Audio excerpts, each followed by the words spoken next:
Hi, Momentum family. My name is Liz. Today I'm going to read from Acts 17:15 to 34. Those who escorted Paul brought him to Athens and then left with instructions for Silas and Timothy to join him as soon as possible. While Paul was waiting for them in Athens, he was greatly distressed to see that the city was full of idols.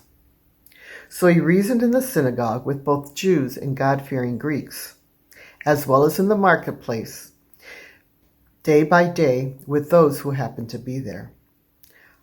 A group of Epicurean and Stoic philosophers began to debate with him. Some of them asked, "What is this babbler trying to say?" Others remarked, "He seems to be advocating foreign gods." They said this because Paul was teaching the good news about Jesus and the resurrection. Then they took him and brought him to a meeting of the Areopagus, where they said to him, "May we know what this teaching is that you are presenting? You are bringing some strange ideas to our ears, and we would like to know what they mean." All the Athenians and the foreigners who lived there spent their time doing nothing but talking about and listening to the latest ideas. Paul stood up at the meeting of the Areopagus and said, "People of Athens, I find in every way you are very religious.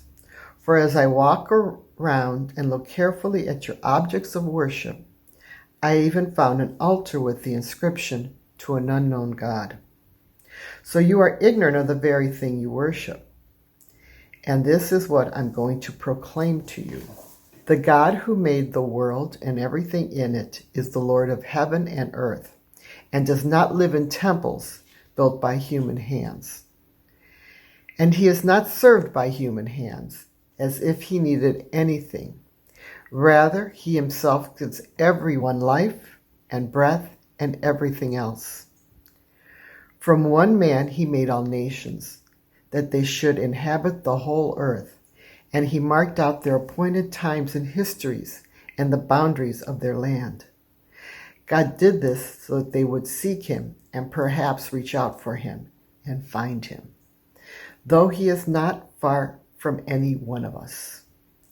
For in him we live and move and have our being. As some of your own poets have said, we are his offspring.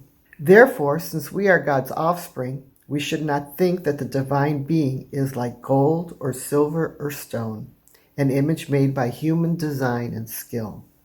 In the past, God overlooked such ignorance, but now he commands all people everywhere to repent.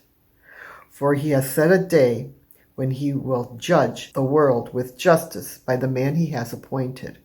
He has given proof of this to everyone by raising him from the dead. When they heard about the resurrection of the dead, some of them sneered, but others said, "We want to hear you again on this subject." At that, Paul left the council. Some of the people became followers of Paul and believed. Among them was Dionysius, a member of the Areopagus, and also a woman named Damaris, and a number of others.